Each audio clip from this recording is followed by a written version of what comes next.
अब देखिए, जब दो वृत्त एक दूसरे के केंद्र, ठीक है, जब दो समान वृत्त एक दूसरे केंद्र से गुजरते हैं, यदि प्रत्येक वृत्त की त्रिज्या 13 सेंटीमीटर है तो उभयनिष्ठ जीवा की लंबाई कितनी हो जाएगी? 13√2।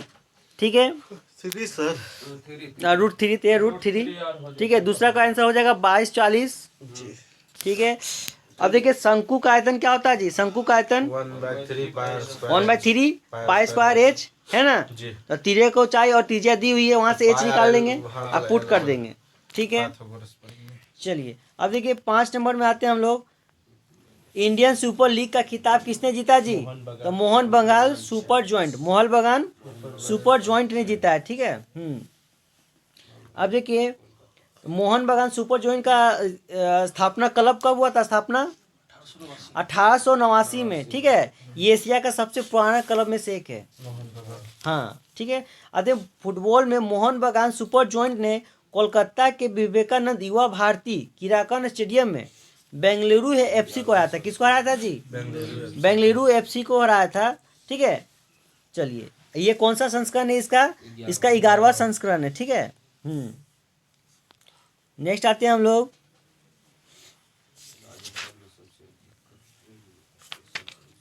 राजस्थान में सबसे अधिक रेलवे स्टेशन है जी, है ना। किस टाइप में? सौर ऊर्जा वाला। तो राजस्थान में सबसे अधिक रेलवे स्टेशनों पर सौर ऊर्जा स्थापित किया गया है। 275 रेलवे स्टेशन पर सौर ऊर्जा स्थापित करके देश अग्निराज बन गया है, जिसके बाद महाराष्ट्र है। दूसरा नंबर पे कौन है? महाराष्ट्र। ठीक है, राजस्थान की स्थापना 1949 में, राजस्थान के 1949 में, और महाराष्ट्र का स्थापना 1960 में। बहुत सुंदर। वित्तीय वर्ष 2024-25 में भारत ने 25 गीगावाट अतिरिक्त अक्षय ऊर्जा जोड़ी, जिसमें 6 गीगावाट सौर ऊर्जा शामिल है। ठीक है, सोलर प्लेट में किसका यूज करते हैं? सिलिकॉन का। ठीक है, चलिए 31 मार्च 2025 तक कुल सौर ऊर्जा का 21 गीगावाट हो गई। कितना क्षमता हो गया जी? 21 गीगावाट। ठीक है, 7 का तो हो गया जी 24, 12 नंबर है ना।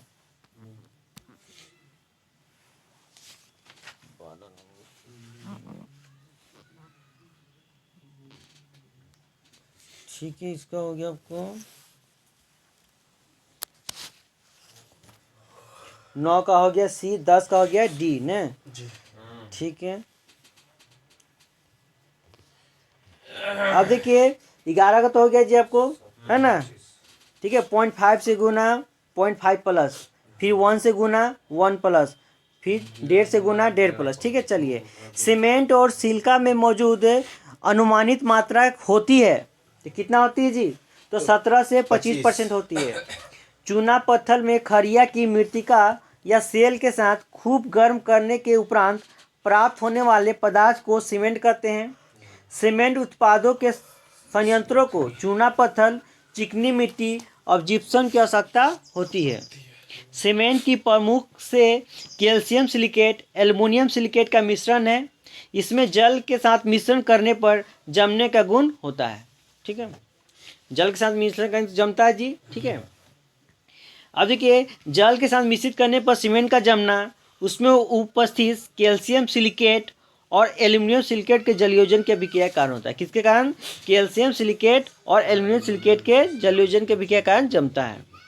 सीमेंट में 2.2 से 5% जिप्सम, ठीक है, CaSO4.2H2O मिलाने का उद्देश्य सीमेंट का प्रारंभिक जमाव को धीमा करना।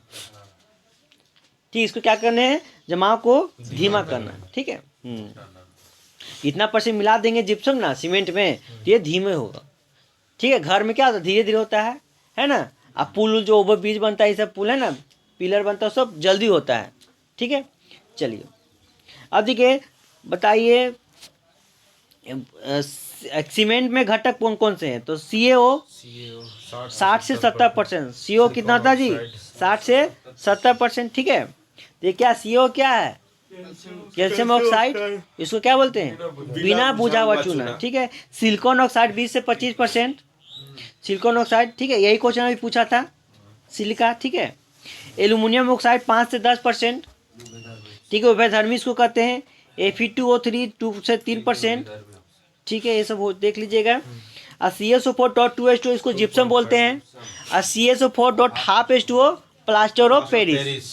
ठीक है, जिप्सम को 120 डिग्री सेल्सियस पर गर्म करेंगे तो प्लास्टर ऑफ पेरिस बनेगा। ठीक है, सोडियम बेंजोएट का प्रयोग परीक्षक, ठीक है, सोडियम बेंजोएट का प्रयोग 273 393 393 था।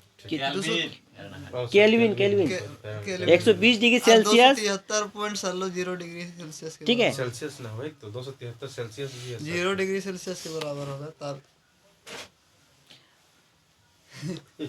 ठीक है। तो क्या है 120 डिग्री सेल्सियस और 373, ठीक है, 393 केल्विन, ठीक है, 393 केल्विन या 120 डिग्री सेल्सियस पे गर्म करेंगे तो जिप्सम प्लास्टर पेस्ट में चेंज हो जाएगा। ठीक है, सोडियम बेंजोएट का प्रयोग परीक्षण क्रिया के लिए सॉस, सलाद ड्रेसिंग, पेय पदार्थों जैसे विभिन्न वस्तुओं के सबसे लोकप्रिय योजक है ना, सबसे अधिक यूज होता है जी। सोडियम बेंजोएट का साइंस सूत्र क्या है? C6H5COONA, ठीक है, COONA, C6H5COONA। यदि सभी सूक्ष्म जीवों के विकास को रोक सकता है, जिससे इसका उपयोग माउथ वॉश एवं टूथपेस्ट में करते हैं। ठीक है, सोडियम बाइकार्बोनेट का दूसरा नाम बेकिंग सोडा है जी, बेकिंग सोडा, मेकिंग सोडा, खाने वाला सोडा है ना, NaHCO3, NaHCO3, ठीक है। अब देखिए सोडियम क्लोराइड का फॉर्मूला होता है NaCl, सोडियम कार्बोनेट का होता है Na2CO3.10H2। एग्जाम में यही पूछेगा जल के कितने अणु है? 10 गो। सोडियम नाइट्रेट का NaNO3 होता है जी, ठीक है। सोडियम सल्फेट का Na2SO4.10H2। तो सोडियम सल्फेट में जल के कितने अणु? 10 गो, Na2SO4.10H2। बोरेस का फॉर्मूला क्या होता है? Na2B4O7.10H2। बोरेक्स का फॉर्मूला Na2B4O7.10H2, ये बोरेक्स है। एग्जाम में पूछेगा बोरेक्स, ठीक है। अब देखिए 14 नंबर में क्या है हम लोग, निम्न संयोजन एक अवक्षेप उत्पन्न करेगा NaOH प्लस FeCl2, ठीक है, Cl3। तो निम्न संयोजन में अवक्षेप उत्पन्न करेगा, कौन अवक्षेप है जी? तो NaOH प्लस FeCl3। एक अवक्षेप एक अघुलनशील ठोस पदार्थ है जो तरल विलयन से बाहर निकलता है। यह तब बनता है जब दो घुलनशील लवणों के विलयनों को एक साथ मिलाया जाता है। ठीक है, अवक्षेप कब बनता है? जब दो घुलनशील लवणों के विलयनों को एक साथ मिलाया जाता है और उत्पाद में से एक पानी में अघुलनशील हो, उत्पाद में से, हाँ, ठीक है। इस प्रक्रिया को अवक्षेप अभिक्रिया कहते हैं। NaOH सोडियम हाइड्रोक्साइड एक परवल क्षार है और पानी घुलनशील होता है, पानी में घुलनशील होता है, परवल क्षार है, ठीक है, एक्वस सॉल्यूशन बोलते हैं ना, तो ये पानी में घुलनशील है। FeCl3 है ना, आयरन 3 क्लोराइड है, एक लवण है, यह पानी में घुलनशील होता है। ठीक है, घुलनशील अघुलनशील होता है ना जी FeCl3, हाँ, ये तो अघुलनशील, अच्छा ठीक है। अब देखिए घुलनशील होता है, NaOH FeCl3 को मिलाया जाता है, ये द्विविस्थापन विक्रिया करते हैं, तो NaOH FeCl3, ठीक है, तो FeOH का होल 3, ठीक है, इसको बैलेंस कर लेंगे हम लोग। FeOH3 हाइड्रोक्साइड एक अघुलनशील ठोस है, यह अवक्षेप के रूप में विलयन से बाहर आ जाता है।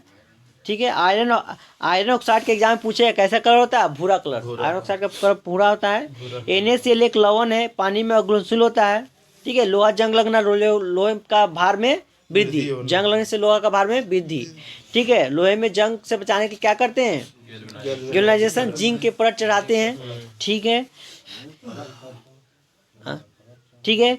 एक चालक के तार के विभवांतर बनाम धारा का आलेख एक सीधी रेखा है, इस रेखा के ढाल तार के प्रतिरोध को दर्शाता है। ठीक है, VI के बीच से ग्राफ बनता है और ढाल जो बताता है प्रतिरोध को बताता है। ठीक है, अब देखिए किसी चालक से प्रवाहित होने वाली धारा चालक के सिरों के बीच विभवांतर के सीधे अनुपातिक होता है, बशर्ते हैं कि चालक की भौतिक अवस्था जैसे तापमान स्थिर है। ठीक है, तापमान और चालक के मतलब कि पदार्थ पर, प्रकार पर कौन डिपेंड करता है? प्रतिरोधकता, प्रतिरोधकता दोनों चीज पे करता है, तापमान और पदार्थ की प्रकृति पर। ठीक है, प्रतिरोधकता। अब देखिए ओम का नियम V=IR होता है जी। जब हम विभवांतर को y अक्ष और धारा x अक्ष पर रखकर आरेख बनाते हैं तो हमें सीधी रेखा प्राप्त होती है यदि चालक ओम के नियम का पालन करता है। चलिए नेक्स्ट आते हैं हम लोग, किसी सीधी रेखा का ढाल y अक्ष में परिवर्तन है, x में परिवर्तन का अनुपात दिया जाता है, इस भी आई में ढाल, ठीक है, इससे हो जाएगा आपको। चलिए नेक्स्ट आते हैं हम लोग, तो भी आई आरेख की सीधी रेखा का ढाल तार के प्रतिरोध को दर्शाती है, ठीक है। a प्लस बी का होल क्यू क्या होता है जी फॉर्मूला?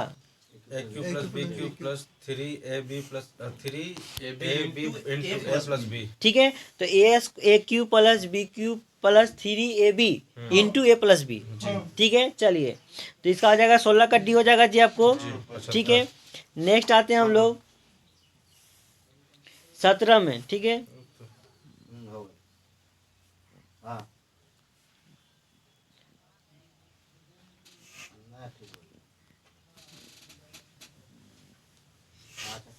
ठीक है, तो 17 में आते हैं हम लोग। 17 का तो 30 का पावर माइनस 38 हो गया जी। 18 का हो गया आपको, ठीक है, 2 हो जाएगा, ठीक है। तो आप बताइए कि 19 नंबर में क्या बोला है जी? वही धारिता वाला। ठीक है, तो शंक्वाकार का आयतन कितना होता है? शंक्वाकार का आयतन, शंकु का आयतन शंकु का वही 1/3 पाई स्क्वायर एच, जी। ठीक है। कुल पृष्ठीय क्षेत्रफल, कुल पृष्ठीय क्षेत्रफल शंकु का ठीक है, पाई आर, हाँ ठीक है, pi R L plus pi R square, ठीक है। चलिए नेक्स्ट आते हैं हम लोग 20 नंबर में आते हैं हम लोग। किसने 1 मार्च 2025 को रक्षा लेखा महानियंत्रक का पदभार ग्रहण किया है? तो मयंक शर्मा। कौन है जी? मयंक शर्मा, ठीक है। अब देखिए, भारतीय रिजर्व बैंक ने अजीत रत्नागर जोशी को कार्यकारी निदेशक ईडी नियुक्त किया। ईडी के निदेशक कौन है जी?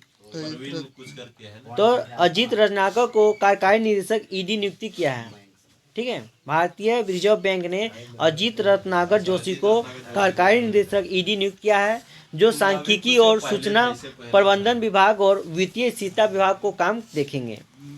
अंजू राठी राणा को देश की पहली महिला विधि सचिव नियुक्त किया गया। अंजू राठी राणा को देश की पहली, हाँ, तो पहली महिला विधि सचिव नियुक्त किया गया है। हाँ, पहली महिला विधि सचिव, ठीक है। अंजू राठी राणा को देश की पहली महिला विधि सचिव नियुक्त किया गया। सबसे ज्यादा फिल्म फेयर अवार्ड किसको मिला जी? दिलीप कुमार। किसे मिला? हाँ, देखिए 8 बार Filmfare award Dilip Kumar Shahrukh Khan को प्राप्त है। देखिए हम क्या बोले थे, ठीक है। 8 बार Filmfare award Dilip Kumar Shahrukh Khan को प्राप्त है। इसके बाद अमिताभ बच्चन को 4 और ऋतिक रोशन को 4, ऋतिक रोशन और 5 और ऋतिक रोशन को 4, राजेश खन्ना को अभी आते, ठीक है। राजेश खन्ना आते हैं, ठीक है। 4 में ऋतिक रोशन और राजेश खन्ना चलते हैं। हाँ, ठीक है, 4 को राजेश खन्ना को और ऋतिक रोशन को भी 4 को। फिल्म फेयर पुरस्कार भारतीय सिनेमा में दिया जाता है। इसकी शुरुआत 1954 में, फिल्म फेयर की शुरुआत 1954 में, ठीक है। अब देखिए गांधी शांति पुरस्कार 1995 में, शांति, हाँ। द्रोणाचार्य पुरस्कार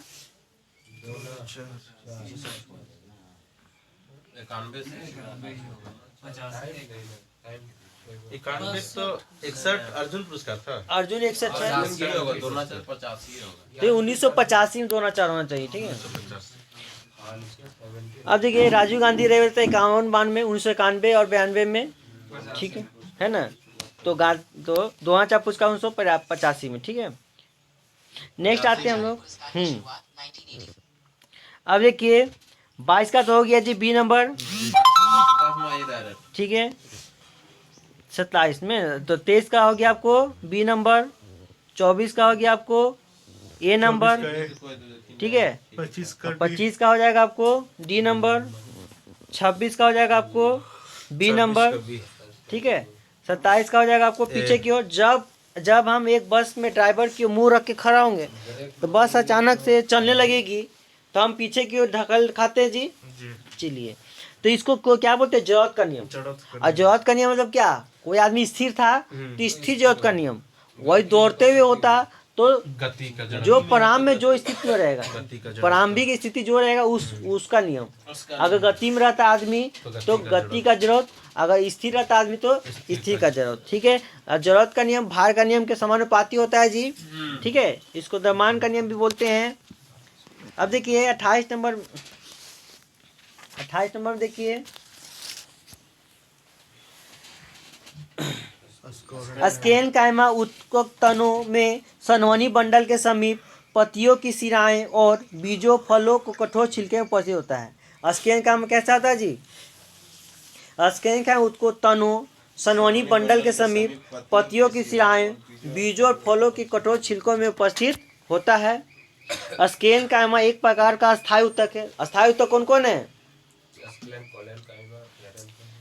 ना? कौन कौन है?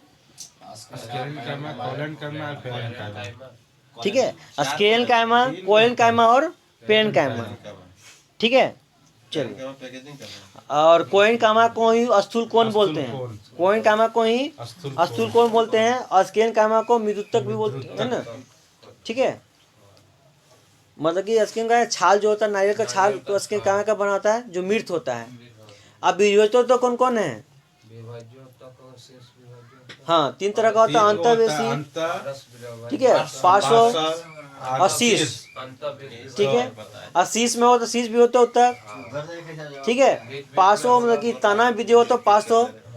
ठीक है, हाँ, ठीक है, चलिए। अंतर्वेशी आपका हो गया पहला।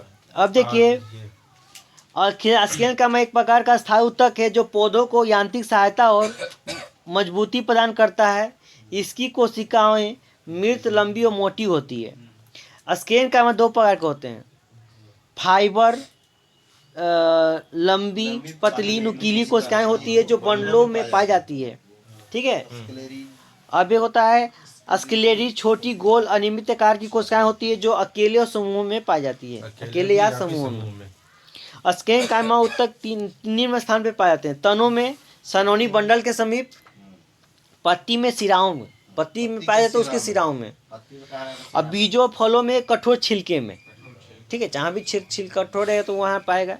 पेन कायमा एक अस्थायी उत्तक है। पेन कायमा क्या है जी? अस्थायी उत्तक है। ठीक है, पेन कायमा, स्केन कायमा और कोइन कायमा तीनों ही अस्थायी उत्तक है। ठीक है, जटिल उत्तक कौन है? जालम फ्लोएम। ठीक है, चलिए। तो पेन कायमा एक अस्थायी उत्तक है जो पौधों के भोजन का निर्माण करता है, भंडारण करता है। बाह्य त्वचा पौधों की सबसे बाहरी परत होती है। बाह्य त्वचा पौधों की सबसे बाहरी परत होती है, उन्हें सुरक्षा प्रदान करती है, उन्हें सुरक्षा प्रदान करती है। सीसस विभोजोत्तक एक उत्तक है जो पौधों की वृद्धि में मदद करता है। सीसस विभोजोत्तक एक उत्तक है जो पौधों की वृद्धि में मदद करता है। सही बात है। ठीक है, चलिए नेक्स्ट आते हैं हम लोग। तो चंद्रमा में भार क्या हो जाता है जी? 10 भार बोले तो 1/6 हो जाता है जी, 1/6 हो जाता है ना। क्योंकि जी का मान 1/6 हो जाता है, क्योंकि भार जो होता है जी पे डिपेंड करता है। ठीक है, द्रव्यमान नहीं। ऑप्शन देखिएगा, द्रव्यमान है ना क्वेश्चन में। हाँ, वेट पे डिपेंड करता है। ठीक है, तो द्रव्यमान नहीं देखना है हम लोग को, भार ध्यान रखना है। चलिए, अब देखिए 30 नंबर में क्या है? लवक और सूत्रकणिका क्या समानता है? तो दोनों में अपना अपना डीएनए और राइबोसोम होता है। दोनों में अपना अपना राइबोसोम होता है। ठीक है, राइबोसोम का काम क्या है? प्रोटीन संश्लेषण का काम करता है। ठीक है, लवक और सूत्रकणिका दोनों में अपना स्वयं का डीऑक्सीराइबोन्यूक्लिक होता है जो कोशिका के केंद्रक में पाए जाने वाले मुख्य डीएनए से अलग होता है। लवक और सूत्रकणिका में डीएनए उन्हें कुछ प्रोटीन एंजाइम बनाने में सक्षम बनाता है, उनके कार्यों के लिए आवश्यक है। ठीक है, लवक और सूत्रकणिका दोनों अपने स्वयं को राइबोसोम भी होते हैं। राइबोसोम प्रोटीन संश्लेषण के लिए जिम्मेदार है, अतः वे डीएनए द्वारा कोडित आनुवंशिक जानकारी का उपयोग करके प्रोटीन का निर्माण करता है। ठीक है, वही प्रोटीन संश्लेषण करता है। सूत्रकणिका मुख्य रूप से एडेनोसिन ट्राइफॉस्फेट का उत्पादन करते हैं, जिसे कोशिका की ऊर्जा मुद्रा के रूप में जाना जाता है। कोशिकीय श्वसन नामक प्रक्रिया माध्यम से एटीपी को होता है। एटीपी का फुल फॉर्म? ठीक है, एडेनोसिन ट्राइफॉस्फेट। ठीक है, ये क्या ऊर्जा है? ठीक है, करेंसी। अब देखिए, अभी नेक्स्ट आते हैं वे कोशिकीय श्वसन नामक। ठीक है, लवक क्या है? विशेष रूप से क्लोरोप्लास्ट भी संश्लेषण प्रकाश संश्लेषण के दौरान एटीपी का उत्पादन करते हैं, लेकिन उनका मुख्य कार्य ग्लूकोज जैसे शर्करा का उत्पादन करना है, जिससे रासायनिक ऊर्जा में संग्रहित होती है। ठीक है, अब देखिए 31 का तो हो गया जी आपको 20% है ना, तो क्या है हो जाएगा जी आपको। होगा एक घटा के पास हाँ 6 में बेच रहा तो 1 लाख हो रहा, मतलब कि 5 में खरीदा था। ठीक है, तो 5 में ठीक है 5 पर ठीक है, क्रय मूल्य पे हमेशा होगा। चलिए विक्रय मूल्य पे दे चलिए तो 20% हो जाएगा इसका। 32 का हो जाएगा 15 और 3 एक बार 6 निकाले, फिर उसको ठीक है। माइनस किए, फिर उसको भागा लगाए। खाली बट्टा देखा कुछ नहीं। 33 का हो गया आपको जी, 33 का 1 हो गया। 34 में 1/6 उसको निकाले। देखिए लघुत्तम बोलेगा तो हमेशा बड़ा वाला लेंगे, जिसका पावर बड़ा उसका लेंगे। ठीक है, बोलते हैं, लगता है कि डाउटर तक कैसे। अब देखिए महाराष्ट्र सरकार ठीक है क्या है, सही किया, देखिए वो भी दिखाएं आपको। किस राज्य सरकार ने डिजिटल इंडिया और एआई को बढ़ावा देने के लिए माइक्रोसॉफ्ट के साथ समझौता ज्ञापन पर हस्ताक्षर किए हैं। तो कौन क्या है जी, महाराष्ट्र सरकार।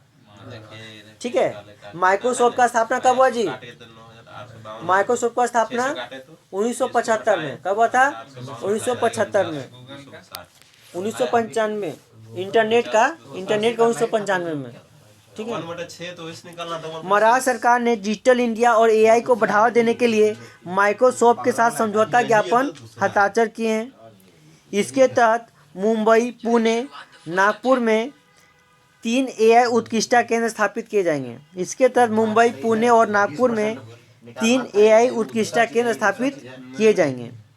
माइक्रोसॉफ्ट राज्य कर्मचारियों को अपने को पायलट एआई प्लेटफॉर्म को प्रशिक्षित करेगा।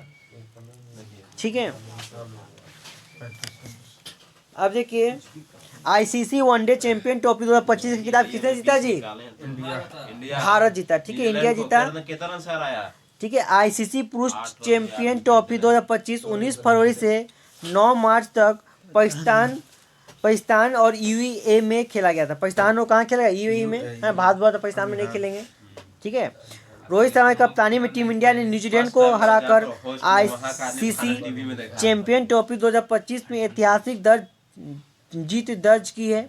अगला आईसीसी चैंपियन ट्रॉफी 2029 में भारत में मेजबानी होगा। ठीक है, चलिए अब देखिए 33 नंबर तो हो गया जी 1396, जोड़ घटा गुना करना खाली। अब देखिए इसका हो जाएगा जी बी नंबर है ना, 38 का बी, 39 का बी। अब देखिए 39 का हो जाएगा बी, ये सब बन गया सबको। ठीक है, 40 का भी हो गया 112। ठीक है, 41 का भी हो गया जी 9 हो जाएगा। 42 का देखिए निलंबन कौन सही है, तो निलंबन एक विषमांगी मिश्रण है। सही बात है, जब मिलेगा नहीं तो विषमांगी हो गया। निलंबन के कण इसके माध्यम से गुजरने वाले प्रकाश की किरणों को फैलाते हैं। अब कण बड़ा है, मिला नहीं है तो क्या हो, प्रकाश उस पर टकराएगा तो फैलेगा, जिसको प्रकाश का फैलना प्रकाश का प्रकीर्णन कहलाता है जी। जब निलंबन को शांत छोड़ देते हैं तो बिल्ले के कण नीचे की ओर बैठ जाते हैं और निलंबन अस्थायी होता है। तो तीनों सही है इसमें। ठीक है, चलिए अब ये निलंबन के कण प्रकाश की किरण को फैलाते हैं, इस घटना को टिंडल प्रभाव कहते हैं। टिंडल प्रभाव पर विषमांगी मिश्रण हो जैसे निलंबन कोलाइड द्वारा दिखाया जाता है। टिंडल प्रभाव निलंबन और कोलाइड दोनों के द्वारा दिखाया जाता है। ऐसा इसलिए होता है क्योंकि इन मिश्रणों के कणों का आकार प्रकाश के तरंगदैर्घ्य से काफ़ी बड़ा होता है। प्रकाश के तरंगदैर्घ्य से काफ़ी बड़ा होता है, जिसके कारण वे प्रकाश के सभी दिशाओं में फैला देते हैं। ठीक है, निलंबन और निलंबित कण गुरुत्वाकर्षण के कारण धीरे धीरे नीचे बैठ जाते हैं जब मिश्रण को बिना छेड़े छोड़ दिया जाता है ना। आराम छोड़ देंगे तो भारी चीज़ तो नीचे बैठेगा ही। ठीक है, ऐसा इसलिए क्योंकि वो निलंबन के कण भारी होते हैं और पूर्ण रूप से तरल में घुलते नहीं है। अब देखिए 43 नंबर आते हैं हम लोग। तो फॉर्मूला क्या है जी, F = है ना, तो F = Gm×n। ठीक है, 12m छोटा m कौन क्या है, मास ऑफ अर्थ और मास ऑफ मून। ठीक है, चलिए अब देखिए तो फोर्स का फॉर्मूला क्या आ जाएगा, ठीक है, ये हो जाएगा फोर्स का यूनिट न्यूटन। न्यूटन फोर्स का न्यूटन ही होता है ना। और उसको तोड़ के बोलेंगे तो केजी मीटर पर सेकेंड स्क्वायर, केजी मीटर पर सेकेंड स्क्वायर हो जाएगा जी। और जी का मान कितना होता है, ठीक है, 12 जी का मान 6.67 इंटू 10 का माइनस 11 न्यूटन मीटर स्क्वायर पर KG square. Newton metre square पर, एग्जाम में यही यूनिट पूछेगा, न्यूटन मीटर स्क्वायर पर केजी स्क्वायर। ठीक है, जी का खोज को,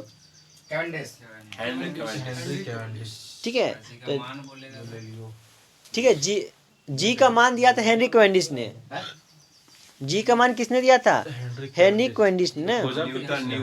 न्यूटन ने गुरुत्वाकर्षण का खोज किया था न्यूटन ने। जी का मान दिया था हेनरी कैवेंडिश ने। और हाइड्रोजन का खोज भी हेनरी कैवेंडिश ने किया है। ठीक है, अब ऑक्सीजन का जोसेफ प्रिस्टले। ठीक है, अब देखिए नेक्स्ट आते हैं हम लोग, किसी पिंड पर लगने वाले बल द्वारा किया गया कार्य होता है। तो 44 का क्या हो जाएगा जी, पॉजिटिव नेगेटिव दोनों हो जाएगा। डी हो जाएगा आपको। ठीक है, किसी पिंड पर लगने वाला नियत पर आराम से एक ही समान वेग लग रहा है तो कार्य किया गया कार्य या तो धनात्मक या ऋणात्मक हो सकता है। क्या हो सकता है जी, धनात्मक या ऋणात्मक हो सकता है। ठीक है, अब देखिए क्या शून्य नहीं होगा, देखिए डिस्प्लेसमेंट जीरो होगा तो वर्क जीरो नहीं होगा। ठीक है, किया गया कार्य फोर्स इंटू डिस्प्लेसमेंट होता है। W equal to F S cos theta. Zero धनात्मक में आता है कि माइनस का भी सूत्र है। अब देखिए थीटा का मान, थीटा इक्वल टू 0, कार महत्तम। थीटा का मान 0 होगा तो कार महत्तम है ना, कि क्योंकि कोस थीटा का मान 1 होता है। कोस थीटा 0 रहेगा तो उसका मान क्या 1 होगा। तो कोस थीटा का मान 0 रहे तो महत्तम हो गया। 180 रहे तो ऋण होगा, ऋणात्मक हो जाएगा कार्य। और 90 पर रहे तो कार्य शून्य हो जाएगा। ठीक है, अब ये गुरुत्व के अधीन क्या है, यदि मास द्रव्यमान की वस्तु के एच ऊंचाई तक पृथ्वी से ले जाते हैं तो मास mgh। ठीक है, गुरुत्व का अधीन होगा तो ऊपर जाना, ऊपर जाने से क्या होता है माइनस कार्य होता है, नीचे जाने से प्लस होता है। ठीक है, एच ऊंचाई तक पृथ्वी ले जाते हैं। यदि एम द्रव्यमान की वस्तु को एच ऊंचाई से पृथ्वी एच ऊंचाई से पृथ्वी तक ले जाएंगे। ठीक है, मतलब ऊपर से नीचे आएंगे तो प्लस में। चलिए, फूलों का अक्षीय स्थिति लक्षण प्रभावी। ठीक है, अब देखिए 45 नंबर में क्या है, इनमें से कौन सा लक्षण प्रभावी है। तो फूलों का अक्षीय स्थिति, फूलों का अक्षीय स्थिति है। ठीक है, मेंडल द्वारा अध्ययन किया गया 7 गो, कितना लक्षण था टोटल 7 गो था। टोटल कितना था जी 7 गो था। ठीक है, इस कितना नियम दिया था, कौन कौन, स्वतंत्रता तो थर्ड वाला हो गया। अरे विभाजन क्या था, विभाजन। हाँ, पहला नियम प्रभाविता का नियम, प्रभाविता का नियम, दूसरा पृथक्करण का नियम। ठीक ठीक है, स्वतंत्रता। ठीक है, तो 3 गो नियम एग्जाम में पूछेगा लाइन से। पहला क्या नियम था, प्रभाविता का नियम। दूसरा नियम है पृथक्करण का नियम। तीसरा है स्वतंत्र अपवहन का नियम। ठीक है, तो पहला एकल संस्करण में क्या है, फिनोटाइप 3:1। ठीक है, और जीनोटाइप 1:1 एकल संकरण में।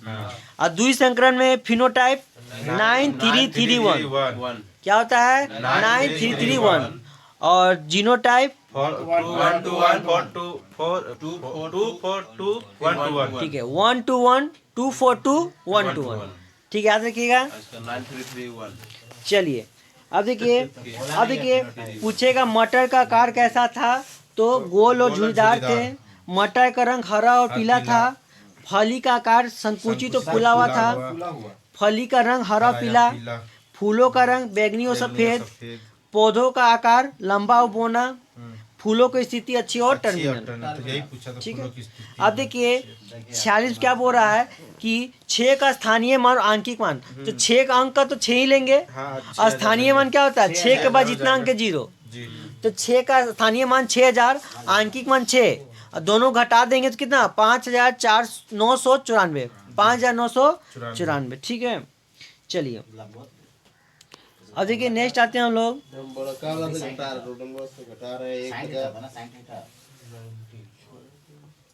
48 नंबर में देखिए 48 नंबर तो बन गया जी। जी सर। एक बार 42 आया और एक एक बार बार 88 आया। 20 बार लेके 20 हाँ? त्रुटि पूर्व पृष्ठ को संख्या 95 36 7 6 2 ठीक है, नेक्स्ट आते हैं हम लोग 106। 48 का एक बार जब 20% लेंगे, एक बार 10% लेंगे जी, हाँ तो तो 46 निकल जाएगा। 42 आया एक बार और एक बार 88 आया। 49 में देखिए 49 में n का मान 1 लेंगे तो 6 से पूर्णतः विभाज्य है। जी। ठीक है, अब देखिए निम्नलिखित में से किसे श्वेत पर्वत कह के धौलागिरी को धौलागिरी। किसको कहेंगे जी? धौलागिरी। धौलागिरी को।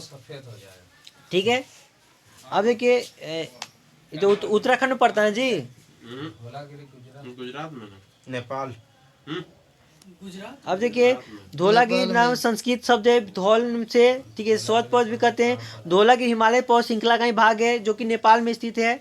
ठीक है, अब देखिए नेपाल में धौलागिरी है। अब लिखा हुआ है इसलिए तो अब देखिए नेपाल का विस्तार ये उत्तराखंड में भी आया हुआ है। ठीक है, तो गंडक काली नदी नेपाल में इसका विस्तार पश्चिम में भेरी नदी से पूर्व नदी से पूर्व में काली गंगट नदी से है ना जी। धौलावीरा ठीक है। है गुजरात में, धौलावीरा।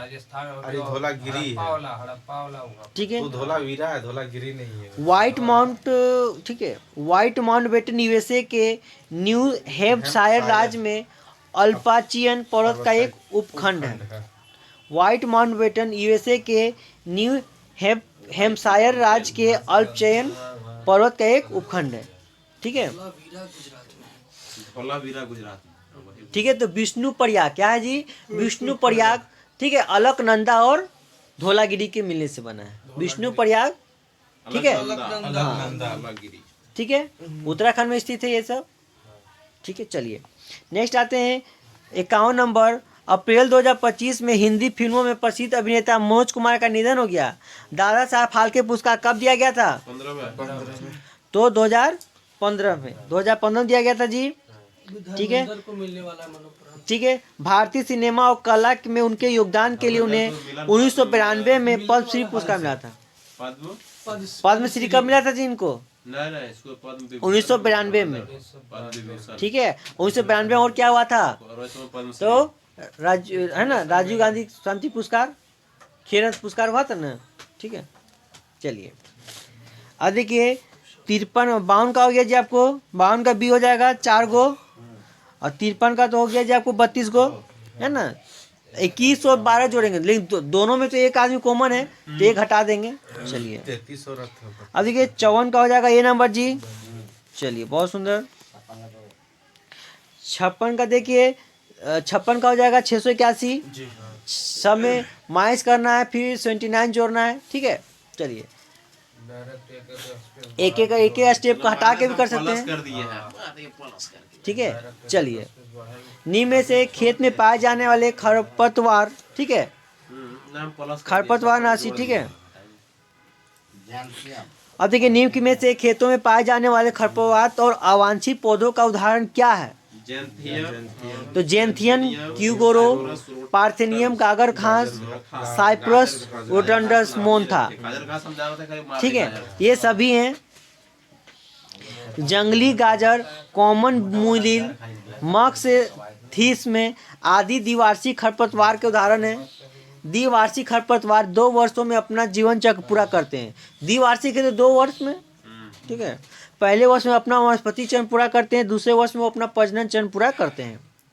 सुपर वीड वे खरपतवार हैं जो कृषि में उन्हें मारने के लिए इस्तेमाल किए जाने वाले शाकनाशियों के प्रभावी प्रतिरोधक क्षमता विकसित कर लेते हैं। मार्स टेल, हॉर्स बीट और पामर एमारेंथ जैसे खरपतवार किसानों के लिए तेजी से बढ़ती समस्या है, जिसके कारण उन्हें 2,4-D और राउंड अप जैसे अधिक शाकनाशियों का अधिक बार उपयोग करना पड़ता है। ठीक है, अब देखिए दी गई सूची में इन्फ्लुएंजा और चेचक संक्रामक रोग है। ठीक है, कौन कौन है जी? इन्फ्लुएंजा और ये तो संक्रामक रोग है जी।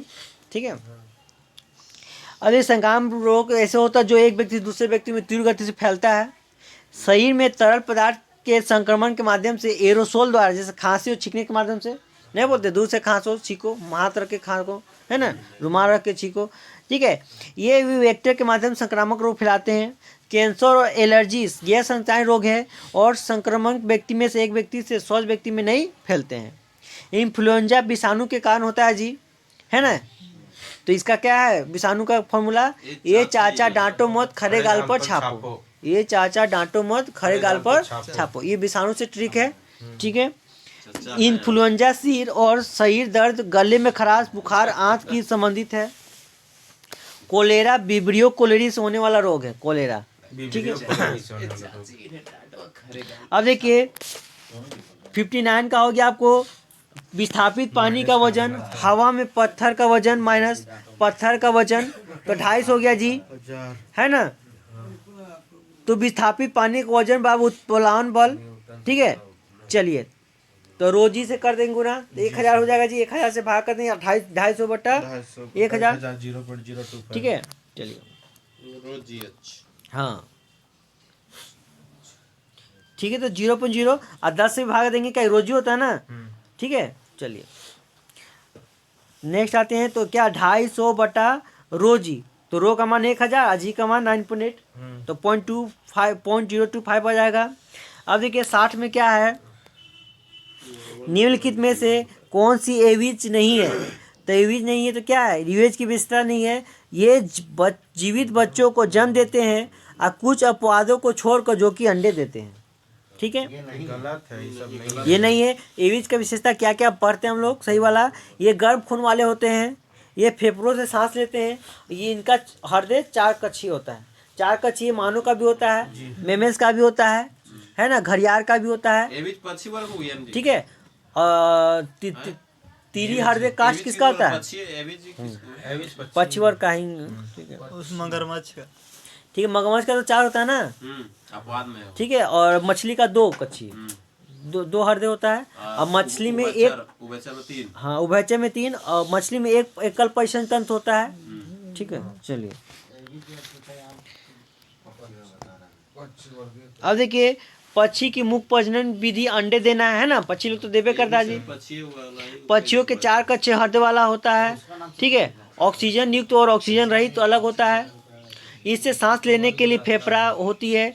यह जटिल दूसरावास प्राणी है जो उड़ान के लिए आवश्यक कुशल गैस में अनुमति देता है, ठीक है। अब देखिए पुलिस चोर तो निकल गया जी आपको, है ना। सापेक्ष चाल पूछ रहा है, तो चाल का अंतर तो पहले, ठीक है, तो क्या होता है, दूरी बटा सापेक्ष चाल, समय निकल जाएगा, समय बराबर दूरी बटा सापेक्ष चाल कर देंगे, आंसर आ जाएगा, ठीक है। अब जो चाल है तो क्या करेंगे, मीटर पर सेकेंड में। चलिए 62 का हो गया जी आपको 8, ठीक है। 63 का हो गया आपको, ठीक है, सी नंबर, छोड़ दिए पूरा जो है ना। और 64 का हो गया 70%, ठीक है। अब देखिए विषम मतलब क्या था, कोई भी नहीं मिले, विषम मतलब कोई भी नहीं मिले, और जोड़ 180, त्रिभुज जो है तो 180, तो 110 35 सॉरी कौन हो गया 65 का सी नंबर, सी हो जाएगा जी, 60 30 90, तो कोई नहीं मिल रहा जी। चलिए बहुत सुंदर। अब देखिए 66 में क्या है आपको, तो हाल ही में वन जीव दिवस कब मनाया गया जी, तो 3 मार्च को मनाया गया विश्व वन जीव दिवस, विश्व। वैसे वन जीव दिवस कैसे मनाते हैं हम लोग, 22 मार्च को, 22 मार्च को मनाते हैं ना। अब पर्यावरण दिवस मनाया जाता है 22 मार्च को। 22 को जल दिवस, वेटलैंड 22 मई 22 मई को जैव विविधता दिवस, जल दिवस, जल दिवस मार्च में 22 22 मार्च दिवस, 22 अप्रैल वेटलैंड डे भी था ना 22 22 मार्च में वेटलैंड डे 2 फरवरी को, आज तो है। हाँ 4 को तो आज है, कैंसर है। आज है, ठीक है, आर्द्र भूमि दिवस, आर्द्र भूमि दिवस, और 4 फरवरी को कैंसर दिवस, कैंसर दिवस, ठीक है, और 13 फरवरी को राष्ट्रीय महिला दिवस, राष्ट्रीय महिला रेडियो दिवस। दिवस, राष्ट्रीय महिला दिवस, और सरोजिनी नायडू की जयंती पे मनाते हैं, और 10 तारीख को दलहनी दिवस, जन्मदिन उनका, ठीक है, दलहन पकाएंगे टेडी डे, ठीक है। नेक्स्ट आते हैं हम लोग। अब देखिए 3 मार्च 2025 को विश्व वन जीव दिवस मनाया गया। 3 मार्च 2025 को विश्व वन जीव दिवस गुजरात में आयोजित किया गया। राष्ट्रीय वन जीव की बैठक प्रधानमंत्री नरेंद्र मोदी द्वारा डॉल्फिन जनसंख्या सर्वे रिपोर्ट जारी किया गया। ठीक है, ठीक है। तो डॉल्फिन प्रजनन केंद्र कहाँ है? पटना में। ठीक है। अब देखिए, गंगा की डॉल्फिन। इसमें देश में कुल 6,000 डॉल्फिन कहाँ पे आया था? गंगा नदी में। इसमें देश में कुल 6,327 नदी डॉल्फिन पाई जाती है। सबसे इसमें देश में कुल 6,327 नदी है ना, देश की कुल इतना डॉल्फिन पाया गया नदी में। ठीक है, कुल कितना डॉल्फिन? 6,327 डॉल्फिन। सबसे ज्यादा डॉल्फिन की संख्या उत्तर प्रदेश में दर्ज की गई है। उसके बाद बिहार, पश्चिम बंगाल और असम का स्थान है। भारत सरकार ने 2009 में डॉल्फिन को राष्ट्रीय जलीय जीव घोषित किया गया है। ठीक है। 5 अक्टूबर को राष्ट्रीय गंगा नदी डॉल्फिन दिवस मनाया जाता है। 5 अक्टूबर को राष्ट्रीय गंगा नदी डॉल्फिन दिवस मनाया जाता है। गंगा नदी की लंबाई 25 किलोमीटर, 25 किलोमीटर। ठीक है, मतलब कि 2525 किलोमीटर। 15 अगस्त 2020 को प्रोजेक्ट डॉल्फिन की शुरुआत हुई। 15 अगस्त 2020 को प्रोजेक्ट डॉल्फिन कब शुरू हुआ जी? 15 अगस्त 2020। ठीक है। प्रोजेक्ट टाइगर 1973 में प्रोजेक्ट टाइगर। ठीक है, ठीक है। 72 में वाइन वाला ना। अब देखिए, एशिया का पहला डॉल्फिन अनुसंधान कहाँ है? तो पटना में। पटना में। ठीक है।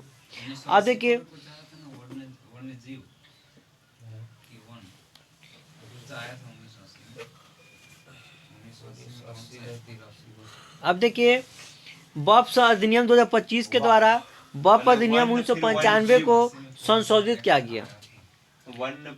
बॉप अधिनियम 2025 के द्वारा बॉप अधिनियम 1995 को संशोधित किया गया। ठीक है। वन संरक्षण अधिनियम 1980 में। ठीक है। बॉप संशोधन विधेयक 2025 को लोकसभा में 3 अप्रैल और 4 अप्रैल 2025 को राज्यसभा में पारित किया गया है ना जी। बॉप संशोधन विधेयक 2025 को लोकसभा में 3 अप्रैल और 4 अप्रैल को 2025 में राज्यसभा में विभाजित किया गया, पारित किया गया। ठीक है। अब देखिए, तो याद रखिएगा कि 3 अप्रैल को लोकसभा में और 4 अप्रैल को राज्यसभा में। 2019 में संशोधन 5 अप्रैल को राष्ट्रपति ने हस्ताक्षर कर दिया। 5 अप्रैल को राष्ट्रपति ने हस्ताक्षर किया और 8 अप्रैल 2025 को आधिकारिक सूचना जारी कर कानून लागू कर दिया गया। 3, 4, 5। ठीक है। नए कानून का उद्देश्य बॉप संपत्तियों का पारदर्शी और कुशल प्रबंधन सुनिश्चित करना। ये एग्जाम में बहुत बार क्वेश्चन पूछा जाता है। दिन पूरा दिया इसको तो। हाँ, यही वाइफ संशोधन वाला। ठीक है। एनालिसिस कराए हैं मालिका। अब देखिए, नेक्स्ट आते हैं हम लोग 70 का हो गया, मतलब 68 का हो गया सी नंबर जी। 69 का हो गया डी नंबर। 70 का हो गया आपको, 70 का सी हो गया जी। ठीक है। और 72 का हो गया आपको बी नंबर।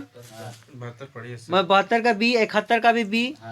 ठीक है। अब देखिए 72 क्या है? जब halo alkane, aryl, vinyl halide magnesium धातु के साथ अभिक्रिया करते हैं तो वे किस अभिकर्मक का उपयोग करते हैं? तो ग्रीगार्ड अभिकर्मक।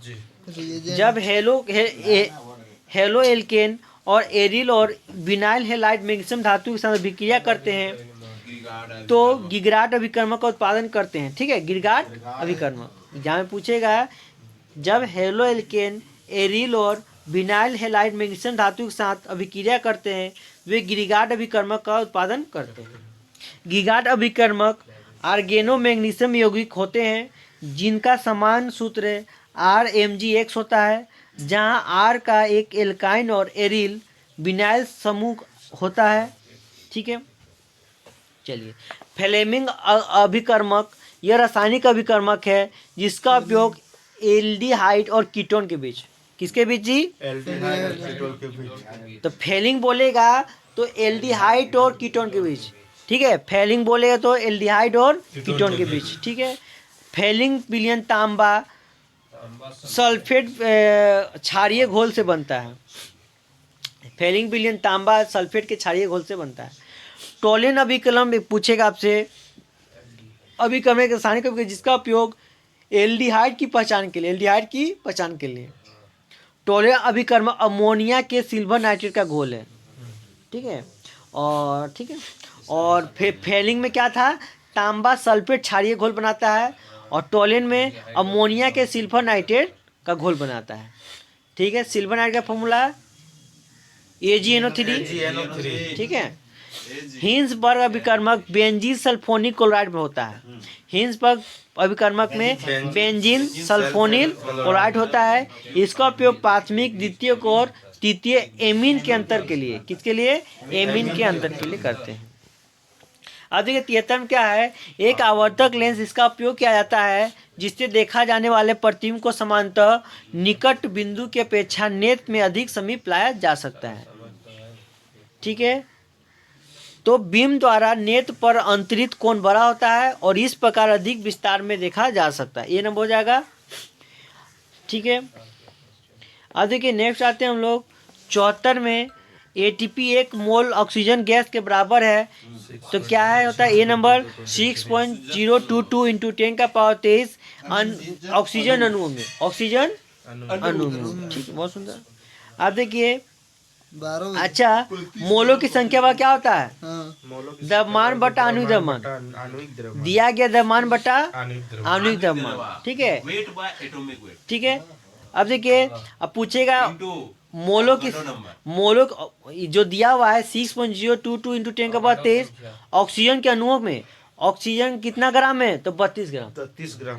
अणु हो गया ना, O2 अणु हो गया तो 32 हो जाएगा। जी। STP में 1 मोल में गैस का आयतन 22.4। ठीक है, एसटीपी नॉर्मल टेम्परेचर पर हाँ। अब देखिए नेक्स्ट आते हैं हम लोग, मोल अंश के मात्रक नहीं होते। मोल अंश के मात्रक नहीं होता है। मोल अंश क्या मात्रक नहीं होता है, क्योंकि नीचे भी है ना, बिलियन में मोल का मान बटा बिलियन में मोल, कुल मोल। ठीक है, तो इसका मात्रक नहीं होगा। संख्या लिखा पूछता है इसमें कितना होगा? नीचे मोल, ऊपर मोल, तो मोल तो उसका यूनिट नहीं होगा। मोल के अंश को 100 से गुना करने पर मोल प्रतिशत प्राप्त करते हैं। मोल अंश तापमान पर निर्भर नहीं करता। मोल अंश तापमान पर निर्भर नहीं करता। मोल अंश की गणना के लिए किसी चरण में घनत्व की जानकारी आवश्यक नहीं है। आदर्श गैस मिश्रण के लिए मोल अंश के मिश्रण को आंशिक दबाव और कुल दबाव के अनुपात में रूप में दर्शाया जाता है। मोलरता विलेय का मोल के मान बिलियन का 1 लीटर का आयतन का अनुपात होता है। जी। मोलरता की इकाई मोल पर लीटर, मोलरता की इकाई मोल पर लीटर। मोलरता विलेय के मोल में मान विलायक का केजी द्रव्यमान के अनुपात होता है। ठीक है, मोलरता विलेय के मोल का मान एवं विलायक का केजी के द्रव्यमान के अनुपात होता है। मोलरता की इकाई क्या है? मोल पर केजी। मोलरता की इकाई है मोल पर केजी। ठीक है, नॉर्मलता विलेय का ग्राम तुल्यांकी भार एवं विलायक का लीटर में आयतन का अनुपात होता है। ठीक है, चलिए कंप्लीट हो गया।